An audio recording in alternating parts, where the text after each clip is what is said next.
उपस्थित असलेले वर्धेचे थोर गांधीवादी ज्येष्ठ वयोवृद्ध कार्यकर्ते, समाज कार्यकर्ते मूलचंदजी बरजाते आज विशेषत्वानं या कार्यक्रमात उपस्थित असलेले विदर्भ साहित्य संघाचे अध्यक्ष दादा मनोहरराव म्हैसाळकर, केंद्रीय कार्यकारिणीचे सचिव यशवंतराव दाते स्मृती समितीचे अध्यक्ष प्रदीप दाते, विदर्भ साहित्य संघाचे कोषाध्यक्ष आमचे मित्र मानेकरजी,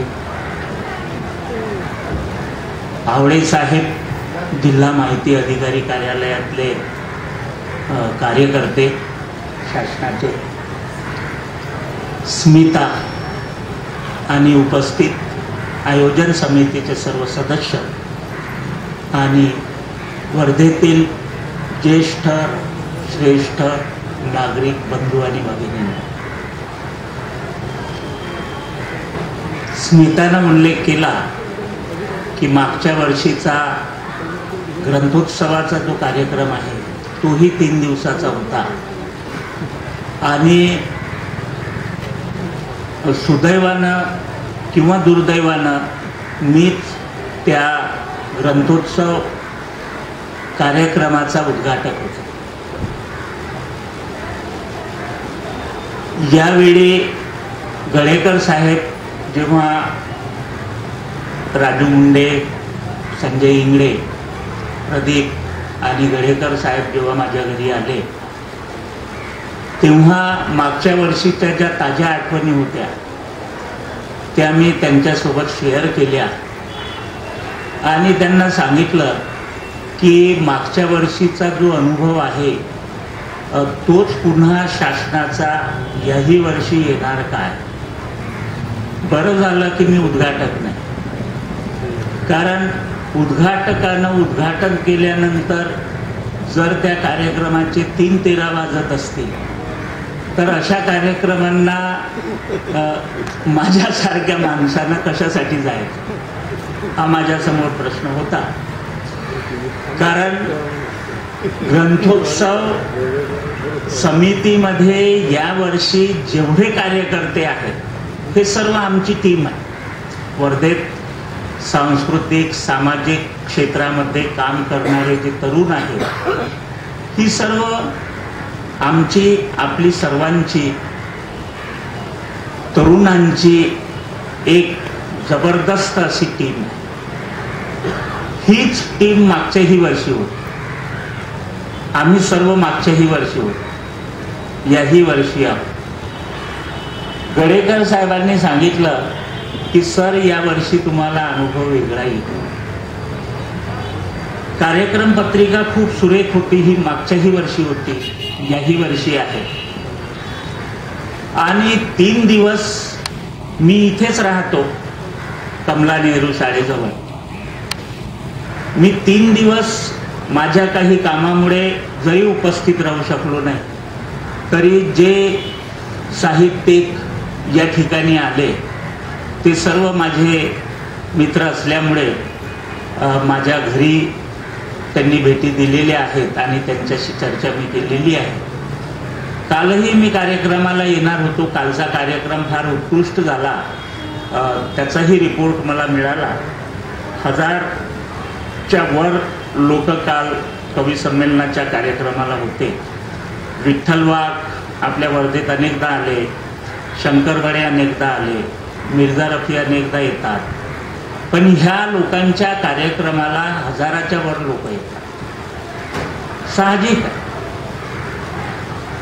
ही गर्दी यावर्षी खेचली, तशीच गर्दी प्रत्येक कार्यक्रमामध्ये झालेली आहे आणि संजूनही जी माहिती मला दिली आणि वर्तमानपत्रवाले आमच्या प्रवीण आणि बाकीही व्यास वगैरे या सर्व लोकांनी जे रिपोर्टिंग दिलेलं आहे तेही रिपोर्टिंग वस्तुस्थितीला धरूनच आहे। शेवटी ग्रंथाचा उत्सव, सांस्कृतिक कार्यक्रम हा वर्धेमध्ये होणारा आणि साऱ्या महाराष्ट्रामध्ये शासनाचा हा उपक्रम चालतो. शासनाचे सर्वच उपक्रम चांगलेच असतात, पण उपक्रम राबवणारे जे अधिकारी असतात ते औपचारिकपणे ते उपक्रम राबवतात आणि म्हणून एक प्रकारची उदासीनता शासकीय कार्यक्रमांमध्ये आपल्याला सबंध महाराष्ट्रामध्ये दिसून येते. सुदैव आहे आपल्या वर्धेचं की अनिल गडेकरांसारखा, आवडेंसारखा जिल्हा माहिती अधिकारी कार्यालयामध्ये हे अधिकारी काम करतात.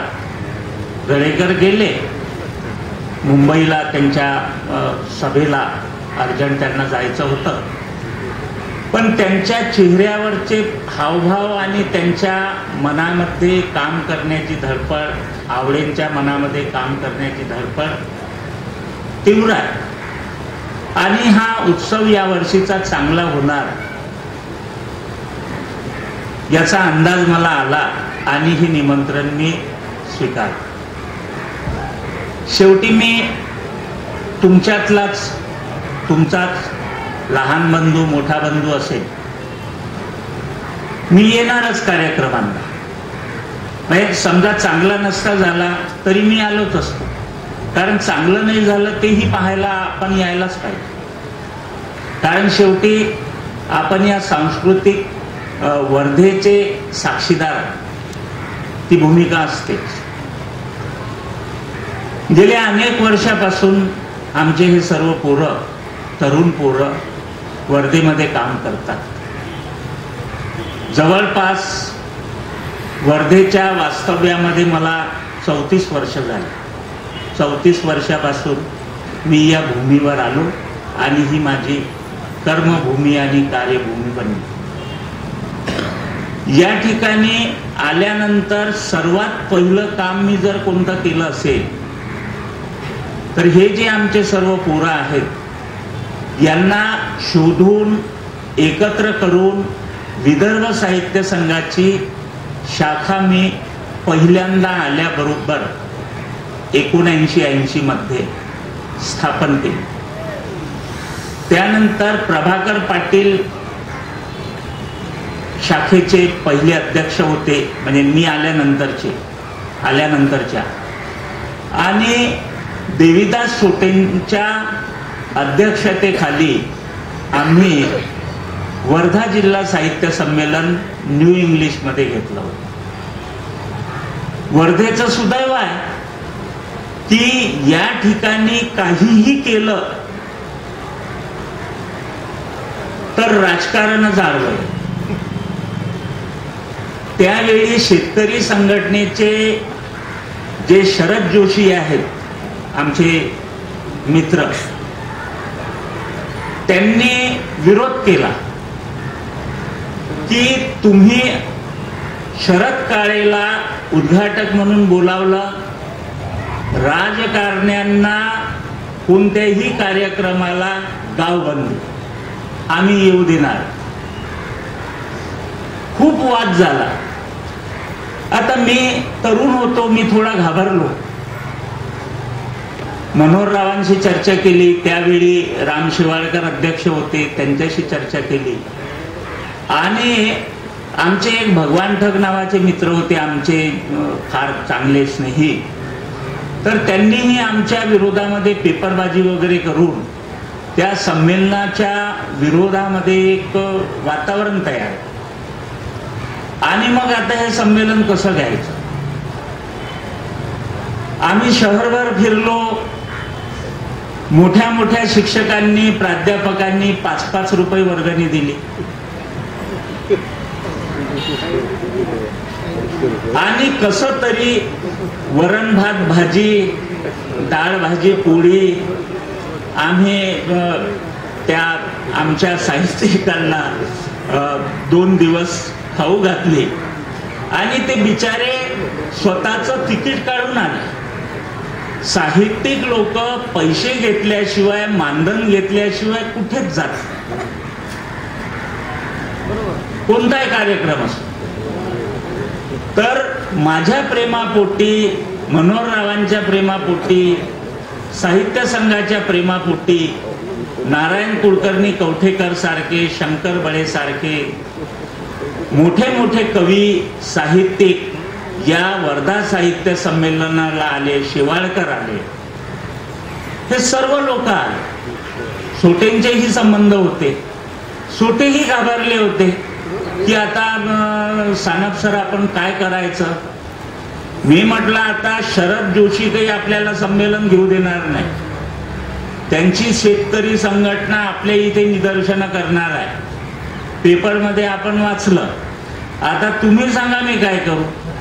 तर ते म्हणाले की शरद काळे जे आहे ते माझे नातेवाईक आहे आणि मी त्यांना विनंती करतो की तुम्ही संमेलनाला येऊ नका. हे साहित्यिकांचं संमेलन आहे, राजकारण्यांचं संमेलन नाही.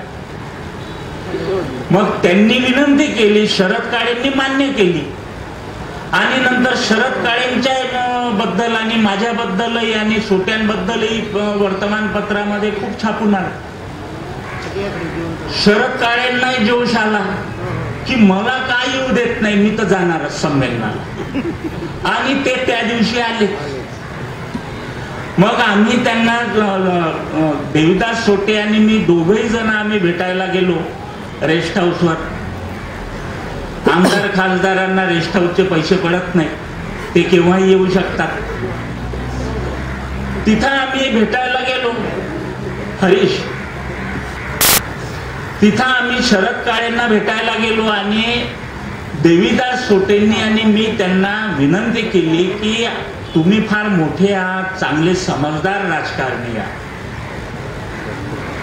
तर आमचे शरद जोशी आहेत, त्यांना साहित्याशी काही घेणं देणं नाही आहे, सांस्कृतिकतेशी काही घेणं देणं नाही आहे.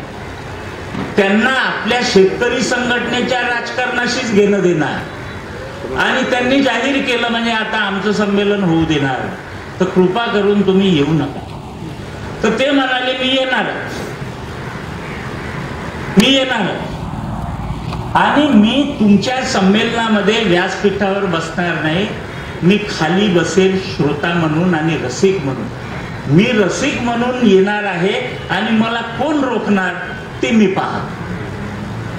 मग आम्ही म्हटलं की बा ठीक आहे, आता काय तुम्ही येतोच म्हणता, राजकारणी माणसं आहेत, त्यांचा इगो जागा झाला, ते आले आणि इकडून शेतकरी संघटनेचे कार्यकर्ते भिडले आणि शेवटी खूप नारेबाजी झाली.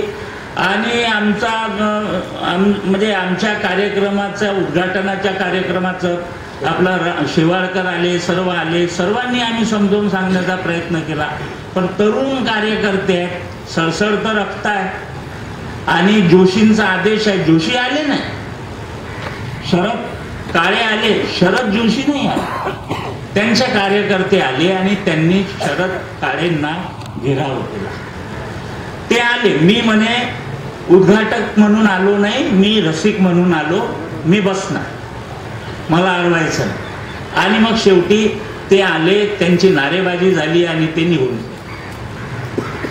आणि मग आमचं संमेलन पार पडलं. अशा पद्धतीचं हे सर्व वातावरण जे आहे ते आम्ही अनुभवलेलं आहे.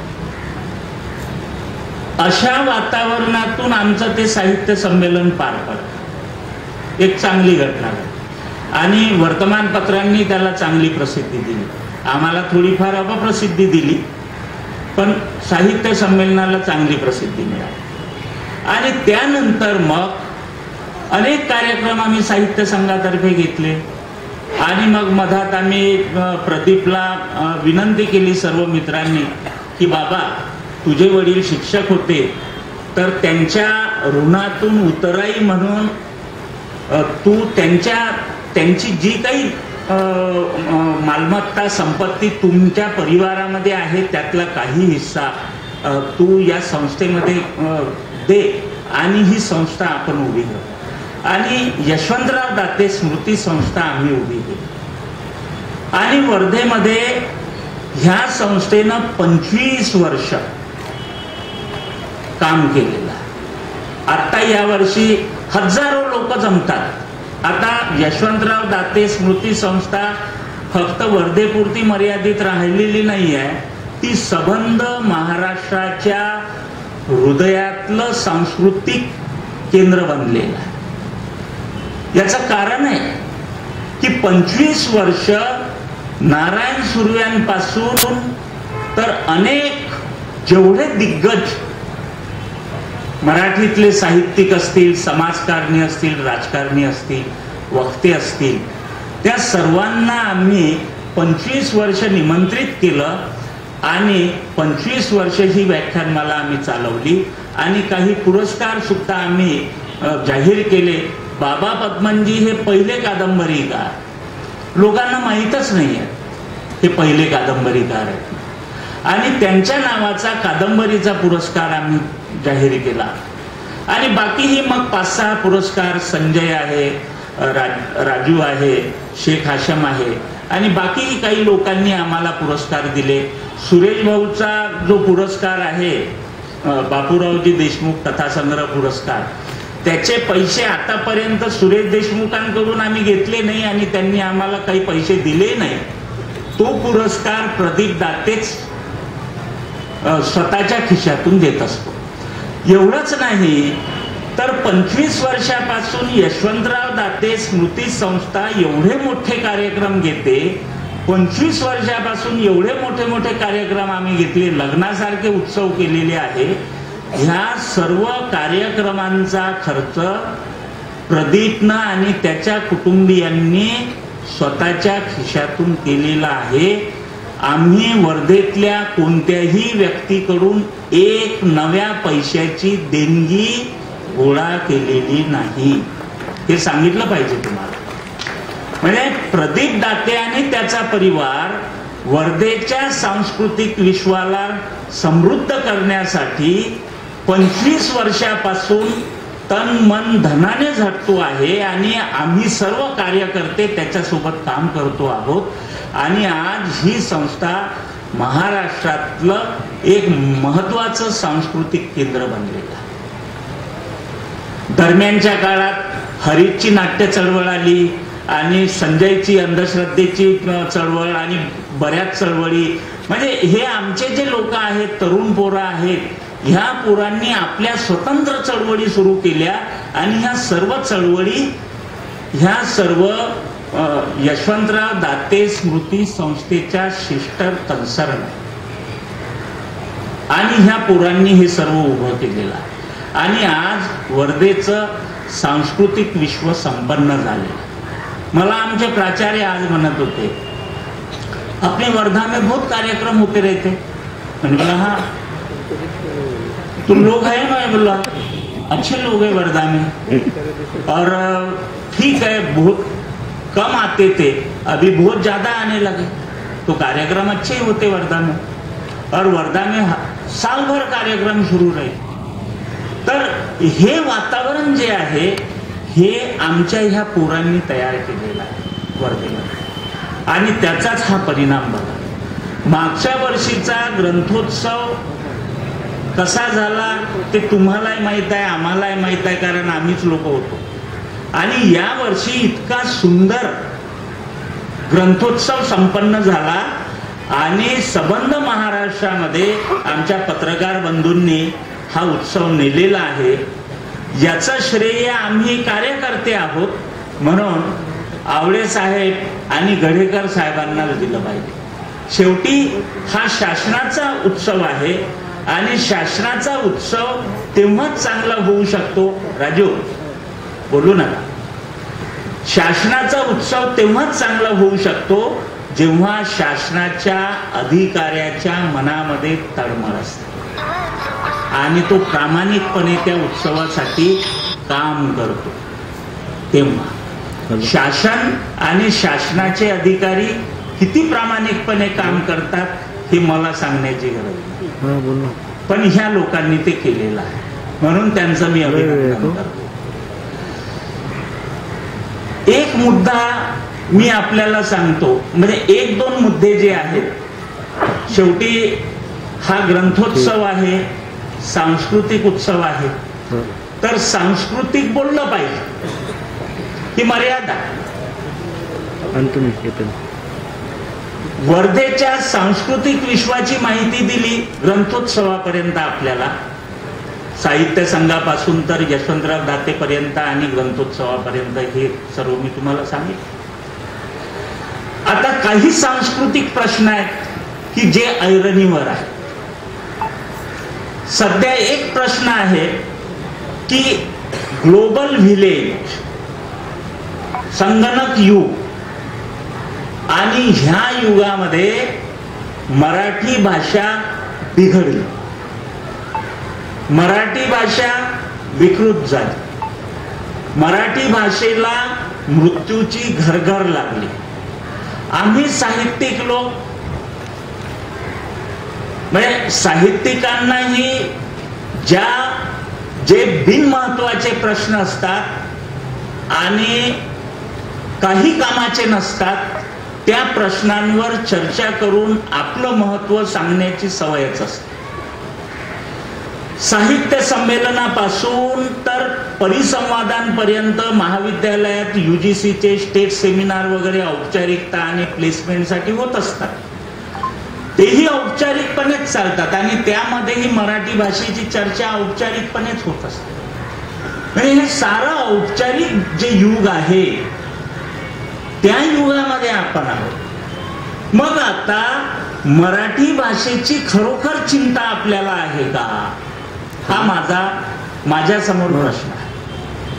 आम्हा साहित्यिकांना खरोखर मराठी भाषेच्या जगण्याची आणि जिवंतपणाची उत्कंठा आहे का, मनामध्ये आहे का, हा माझ्या समोर प्रश्न आहे. मग जर असेल तर त्यासाठी आम्ही साहित्यिकांनी आणि भाषाप्रेमी लोकांनी काय केलं, काय करू शकतात, तर इतिहास नाही, सर्व औपचारिकताचा, फॉर्मॅलिटीचा. तुमच्या चर्चेनं मराठी भाषा जिवंत राहणार नाही. विचारतो मी आता महात्मा गांधी आंतरराष्ट्रीय विद्यापीठामध्ये मिरगे बसून आहे तिथे, त्याही कार्यक्रमामध्ये मी हा मुद्दा मांडला होता. त्याची पुनरावृत्ती ग्रंथोत्सवाच्या निमित्तानं केली पाहिजे, कारण भाषेशी संबंध आहे. मराठी भाषेची चिंता करण्याची आपल्याला गरज नाही, मराठी माणसालाही नाही आणि मराठी नसलेल्या लोकांनाही नाही, साहित्यिकांनाही नाही. कारण भाषेला जिवंत ठेवणारे आम्ही कोण आहोत. भाषा ही जिवंतच असते. बऱ्याच भाषा मेल्या असतील, नष्ट झाल्या असतील, अनेक आदिवासी भाषा नष्ट झालेल्या आहेत, पण मराठी भाषेची चिंता आपल्याला करण्याची गरज नाही आहे.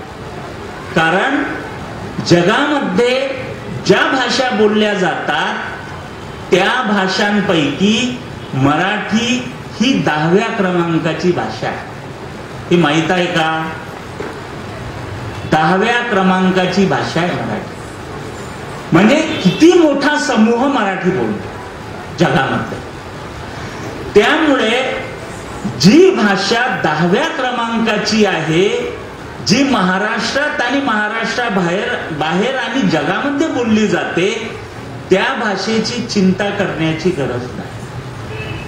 आणि भाषा ही प्रवाही असते, ती समाजातून वाहत असते.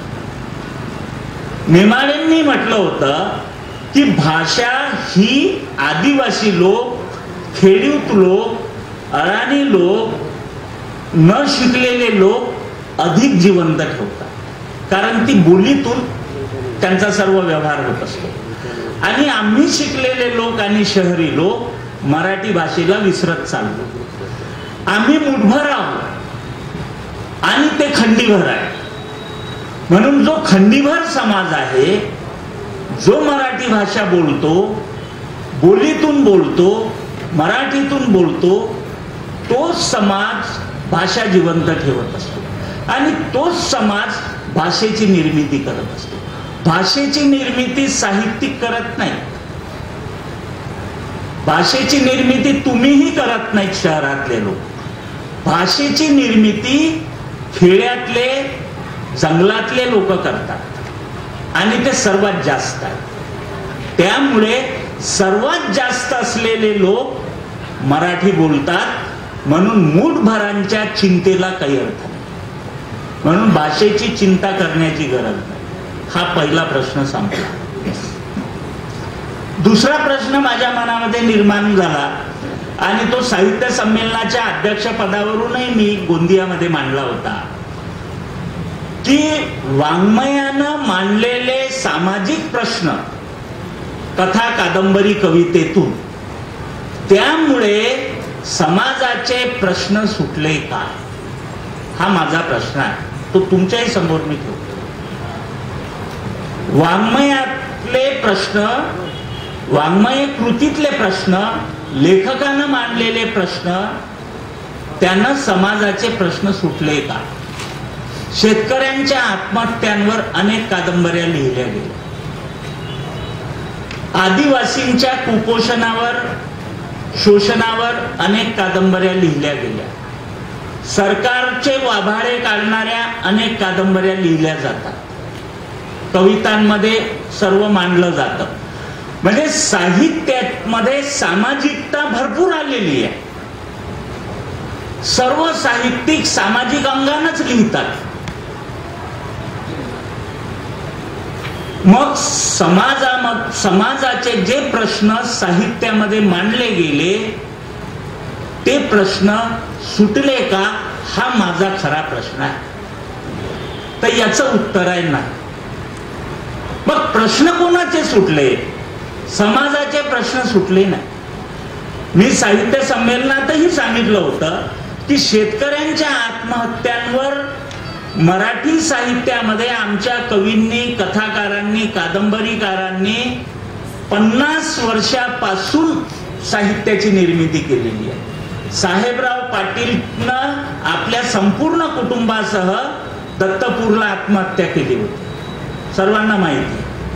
संपूर्ण कुटुंबानिशी कीटकनाशक प्राशन करून दत्तपूरला ते संपूर्ण कुटुंब झोपलं होतं. आणि आमच्या विठ्ठल वाघांनी साहेबराव पाटील नावाची अतिशय उत्तम कविता केली.